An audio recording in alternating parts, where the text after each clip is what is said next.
सुस्वागतम. संगीता भालसिंग या माझ्या यूट्यूब चॅनलवर तुम्हा सर्वांचे हार्दिक स्वागत. आपण बोर्ड प्रश्नपत्रिका पाहूया. विषय आहे जिओग्राफी म्हणजे भूगोल. 39 हा त्याचा कोड नंबर आहे आणि ही बोर्डाची प्रश्नपत्रिका आहे 2 ऑगस्ट 2023 म्हणजे मागच्या वर्षीची ही प्रश्नपत्रिका पुरवणी परीक्षा झालेली आहे त्याची ही प्रश्नपत्रिका आहे. एक नमुना प्रश्नपत्रिका म्हणून तुम्हाला अतिशय उपयोगी आहे. यातील प्रश्न पुन्हा पुन्हा रिपीट होत असतात. पहा इथे दिनांक दिलेली आहे 2 ऑगस्ट 2023. या प्रश्नपत्रिकेला 3 तासाचा वेळ आहे. 7 पेजेस आहेत या प्रश्नपत्रिकेचे आणि 80 गुणांची प्रश्नपत्रिका आहे. या ठिकाणी सीट नंबर टाकण्यासाठी तुम्हाला इथे चौकोन दिलेले असतात. सीट नंबर टाकायचा असतो. सध्या स्क्रीनशॉट काढून घ्या, प्रश्नपत्रिका सोडवा. लवकरच याच्या उत्तराचा व्हिडिओ मी तयार करणार आहे. चला तर पाहूया. इयत्ता 12वी कला आणि विज्ञान या दोनही शाखांना असणारा भूगोल हा विषय याची प्रश्नपत्रिका आहे 2 ऑगस्ट 2023ची. इयत्ता 11वी आणि 12वी या दोन्ही वर्गांचे अनेक विषयांचे व्हिडिओ लेक्चर या चॅनलवर मी टाकलेले आहेत. मागील वर्षांच्या प्रश्नपत्रिका उत्तरपत्रिकाही आहेत, त्या पाहायच्या असतील तर या चॅनलची प्लेलिस्ट नक्की पहा आणि व्हिडिओ शेवटपर्यंत पहा म्हणजे प्रश्नपत्रिकेचं स्वरूप कळेल. सूचना दिलेल्या आहेत, वाचायच्या आणि फॉलो करायच्या. 1. सर्व प्रश्न सोडविणे आवश्यक आहे. 2. प्रश्नांची उत्तरे लिहिताना आवश्यक तेथे आकृत्या किंवा आलेख काढावे. 3. रंगीत पेन्सिलचा वापर करण्यास परवानगी आहे. 4. नकाशा स्टेन्सिलचा वापर करण्यास परवानगी आहे. 5. उजवीकडील अंक पूर्ण गुण दर्शवतात. प्रश्नपत्रिकेत उजव्या बाजूला गुण दाखवलेले आहेत. आणि 6. नकाशा पुरवणी मूळ उत्तरपत्रिकेस जोडावी. ही पण महत्त्वाची सूचना आहे. त्याचप्रमाणे नवीन प्रश्न नवीन पानावर देखील लिहायचा, म्हणजे पहिला दुसरा तिसरा प्रश्न नवीन पानावर लिहायचा आहे. या सूचना सर्व लक्षात घेऊन उत्तरपत्रिका सोडवा. प्रश्न पहिला 20 गुणांचा हा प्रश्न आहे. वस्तुनिष्ठ प्रश्न आहे 20 गुणांचा हा. त्यातला अ प्रश्न आहे साखळी पूर्ण करून उत्तरपत्रिकेत पुन्हा लिहा 5 गुण आहे. इथे जोड्या लावासारखा प्रश्न आहे. साखळी पूर्ण करा. अ, ब आणि क गट दिलेले आहेत आणि जोड्या लावायच्यात. अ गटामध्ये बाबी दिलेल्या आहेत. 1. सहारा. 2. सखोल उदरनिर्वाहक शेती. 3. उद्यान शेती. 4. कुटीरोद्योग आणि 5. GIS व GPS. ब गटामध्ये आणि क गटामध्ये जोड्या लावायच्यात. आता ब गटामध्ये आहेत तांदूळ हे प्रमुख पीक, फळे फुले औषधी वनस्पती, वाळवंट, हरभरा, मानवी श्रम, संगणक कौशल्य.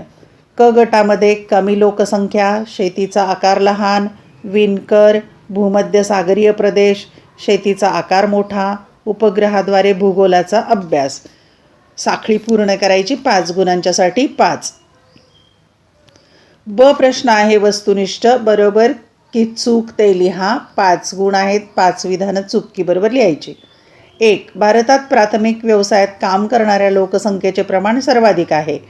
2. नगरे वाढतात त्याचबरोबर त्यांची कार्येही वाढतात. 3. अन्नासाठी शिकार करणे हा मानवाचा प्राचीन व्यवसाय नाही. 4. उद्योगधंद्याचे वितरण सर्वत्र समान असते. 5. तृतीयक आर्थिक व्यवसायात प्राथमिक व्यवसायाप्रमाणेच निसर्गातून काहीही घेतले जात नाही. वस्तुनिष्ठ प्रश्न 5 पैकी 5 सोडवायचे. सध्या तुम्ही सोडवायचा प्रयत्न करा. लवकरच याच्या उत्तराचा व्हिडिओ मी तयार करणार आहे. क प्रश्न आहे वस्तुनिष्ठच.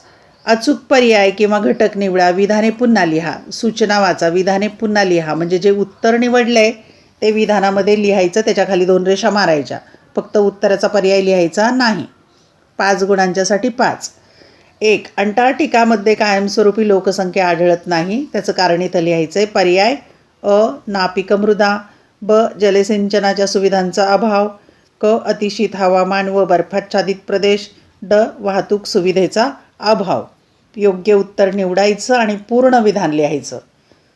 क्रमांक 2. ग्रामीण वस्तींमधील मुख्य व्यवसाय कोणता ते लिहायचं आहे. पर्याय अ. शेती. ब. उद्योगधंदे. क. व्यापार. ड. वाहतूक. तिसरा प्रश्न भारतातील छोटा नागपूर पठारावर अनेक उद्योग विकसित झाले आहेत. त्याचं कारण लिहायचं आहे. अ. वाहतूक सुविधा. ब. बंदरांचा विकास. क. खनिज संपन्न देश. ड. मजूर पुरवठा. क्रमांक 4. साखर कारखाने प्रामुख्याने ऊस उत्पादक क्षेत्रात आढळतात, त्याचं कारण इथे लिहायचं आहे. पर्याय दिलेले आहेत. ऊस हा अंतिम प्रक्रियेत वजन घटणारा कच्चा माल आहे. ऊस हा वजन न घटणारा कच्चा माल आहे. ऊस हा नाशवंत कच्चा माल आहे. वाहतूक सुविधेचा अभाव. 5. तृतीय श्रेणीतील मानवी व्यवसाय कोणता ते लिहायचं आहे. पर्याय संसाधनांचे उत्पादन. वस्तू निर्मिती. बांधकाम. विमा सेवा. अचूक उत्तर निवडून पूर्ण विधान लिहायचं आहे. प्रश्न आहे वस्तुनिष्ठ. पुढील विधाने दिलेल्या सूचनेनुसार पूर्ण करा. 5 गुण आहेत आणि 5 प्रश्न सोडवायचे. 1. क्षेत्रफळानुसार मोठ्याकडून लहानाकडे असा क्रम लावायचा आहे आणि पर्याय दिलेले आहेत क्रम लावण्यासाठी. आफ्रिका. आशिया. उत्तर अमेरिका. ऑस्ट्रेलिया. 2. मानवी वस्त्यांना चढत्या क्रमाने लावायचे आहे आणि पर्याय दिलेले आहेत. महानगर. शहर. खेडेगाव. महाकाय नगर. 3. आधुनिक काळातील संदेशवहनाचे सर्वात प्रभावी माध्यम कोणते. पर्याय आहेत. टपाल. टेलिग्राम. भ्रमणध्वनी किंवा मोबाईल. 4. रंगीबेरंगी धूर. क्रमांक 4. अचूक गट ओळखायचा आहे. 4 गट दिले, त्यातला बरोबर कोणता ते ओळखायचा आहे. गटामध्ये पाहू. सातपुडा, दख्खन, आल्प्स, रॉकीज. गटामध्ये यवतमाळ, अमरावती, सोलापूर, बृहन्मुंबई. गटामध्ये थर, सहारा, हिमालय, गोबी. गटामध्ये मराठवाडा, खानदेश, विदर्भ, कोकण. अचूक गट ओळखायचा आहे 1 मार्कासाठी. 5वा प्रश्न. अचूक गट ओळखा. 4 दिलेत, कोणता अचूक आहे तो ओळखायचा आहे. गटामध्ये भूरूपशास्त्र, हवामानशास्त्र, जीवभूगोल, ऐतिहासिक भूगोल. गटामध्ये नकाशाशास्त्र, सर्वेक्षण, माहिती संकलन, GIS किंवा GPS. गटामध्ये पर्यटन, वनसंवर्धन, वन्यप्राणी संवर्धन, संस्कृती संवर्धन. गटामध्ये राजकीय भूगोल, प्राकृतिक भूगोल, लोकसंख्या, आर्थिक भूगोल. अचूक गट ओळखायचा आहे. प्रश्न क्रमांक 2. खालील विधानांची भौगोलिक कारणे लिहा. कोणतेही 4 सोडवायचे 6 पैकी आणि 12 गुण आहेत. म्हणजे 1 कारण लिहायला किंवा 1 प्रश्न लिहायला 4 गुण आहेत. 4 त्रिक 12. 6 पैकी 4 सोडवायचे आहेत. क्रमांक 1. लोकसंख्या वितरण असमान असते. 2. विकसित राष्ट्रांमध्ये शेती व्यवसायात गुंतलेल्या लोकसंख्येची टक्केवारी कमी आहे. 3. ग्रामीण वसाहतीमध्ये भूमी उपयोजन शेतीशी निगडीत असते. 4. शिकारीवर बंदी घालण्यात आलेली आहे. 5. हवाई वाहतुकीचे प्रमाण वाढत आहे. 6. प्रादेशिक विकास हा प्राकृतिक रचनेवर अवलंबून आहे. या बोर्डाच्या प्रश्नपत्रिका ज्या आहेत त्या 2021, 22 आणि 2023 अशा 2-3 वर्षाच्या जर प्रश्नपत्रिका तुम्ही सोडवल्या, त्यांची तुलना केली तर वारंवार येणाऱ्या प्रश्नांचा तुम्हाला जादा अभ्यास करता येईल. प्रश्न 3. खालील संज्ञांमध्ये फरक स्पष्ट करा. कोणतेही 3 सोडवायचे. 5 पैकी 9 गुण आहेत, म्हणजे एका फरकाला 3 गुण. 1. खाणकाम आणि मासेमारी. 2. प्राथमिक व्यवसाय आणि द्वितीयक व्यवसाय. 3. जलवाहतूक आणि हवाई वाहतूक. 4. प्राकृतिक प्रदेश आणि राजकीय प्रदेश. 5. प्राकृतिक भूगोल, मानवी भूगोल. 5 पैकी 3 सोडवायचे. 9 गुण. प्रश्न क्रमांक 4. दिलेल्या जगाच्या नकाशात पुढील माहिती भरा. कोणतेही 6 सोडवायचे 8 पैकी आणि त्याला 6 गुण आहेत. तसा प्रश्न 4 जो आहे तो 6 गुणांचा आहे आणि 5 गुणांचा आहे. तर हे 11 गुण आहेत 4थ्या प्रश्नाला, हे लक्षात घ्या. आता इथे महत्त्वाची बाब काय सांगितली आहे, सूची आवश्यक आहे. हे जे बाबी भरायच्या नकाशामध्ये, नकाशा तुम्हाला उत्तरपत्रिकेबरोबरच मिळेल. नकाशा भरायचा आणि सूची पण तयार करायची. बाबी दिलेल्या आहेत. 1. भारतातील कमी लोकसंख्येचा प्रदेश. 2. भारतातील स्थलांतरिताचे आकर्षण असलेले शहर मुंबई. 3. ऑस्ट्रेलियातील पर्यटन केंद्र सिडनी. 4. डॉगर बँक मत्स्य क्षेत्र. 5. जपानमधील औद्योगिक क्षेत्र. 6. रॉकी पर्वतीय प्रदेश उत्तर अमेरिकेतील भूभाग. 7. पंचमहासरोवर जवळील औद्योगिक प्रदेश आणि 8. आफ्रिकेतील नाईल खोरे विकसित क्षेत्र. 6 गुण आहेत. 8ही सोडवा, त्यापैकी 6 बरोबर येतील अशा अर्थाने. प्रश्न आहे 5 गुणांचा. दिलेल्या आलेखाचे वाचन करून त्यावरील प्रश्नांची उत्तरे लिहा. 5 गुण.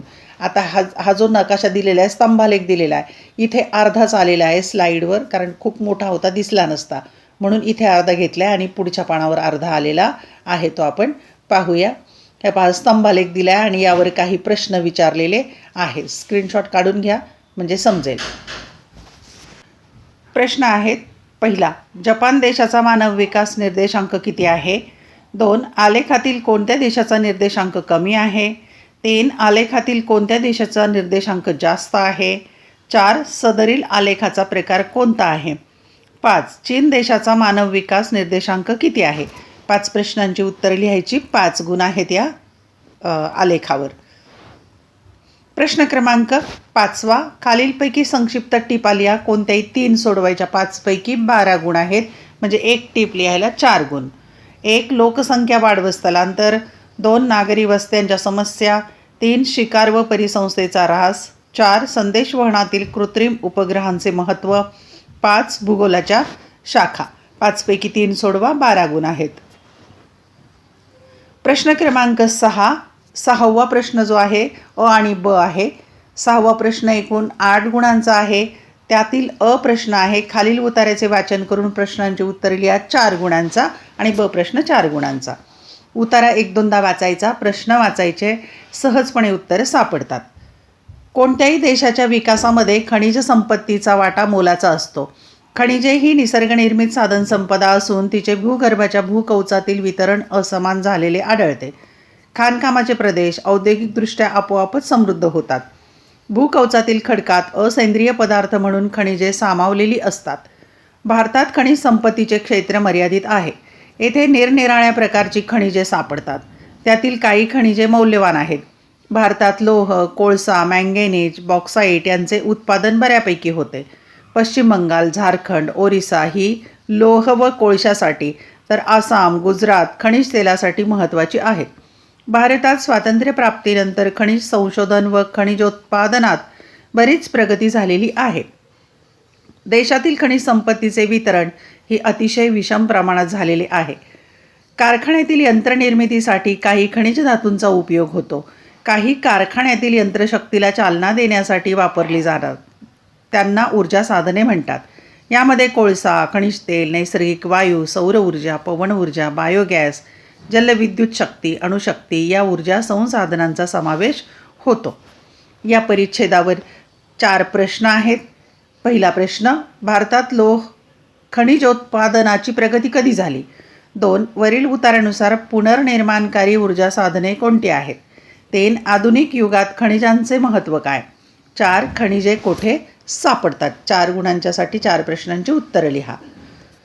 ब प्रश्न आहे, आकृती काढून नावे द्या. कोणतेही 2, 3 पैकी 2 सोडवायचे आणि 4 गुण आहेत, म्हणजे एक आकृती काढायला 2 गुण. 1, लोकसंख्या संक्रमण सिद्धांत. ही आकृती अतिशय महत्त्वाची आहे, प्रत्येक बोर्ड परीक्षेला येते. 2, विस्तारणारा मनोरा. आणि 3, मानवी भूगोलाचा अन्य विषयांशी संबंध. 3 पैकी 2 सोडवा, 4 गुण. प्रश्न शेवटचा आहे 7वा प्रश्न, सविस्तर उत्तर लिहा. कोणताही एक प्रश्न सोडवायचा, 8 गुण आहेत. 1, लोकसंख्या वितरणावर परिणाम करणारे प्राकृतिक घटक कोणते? हा प्रश्न वारंवार येतो बोर्ड परीक्षेला. 2, साखर उद्योगाच्या स्थानिकीकरणावर परिणाम करणारे घटक स्पष्ट करा. 2 पैकी 1 सोडवा, 8 गुण आहेत. धन्यवाद. व्हिडिओ लेक्चर आवडल्यास चॅनल सबस्क्राईब करा, बेल आयकॉन प्रेस करा, म्हणजे मी नवीन व्हिडिओ पोस्ट केल्याचं नोटिफिकेशन तुम्हाला मिळेल. लवकरच या प्रश्नपत्रिकेच्या उत्तराचा व्हिडिओ मी तयार करणार आहे. आवडलेला व्हिडिओ लाईक, कमेंट, शेअर जरूर करा. अभ्यासासाठी शुभेच्छा, परीक्षेसाठीही शुभेच्छा.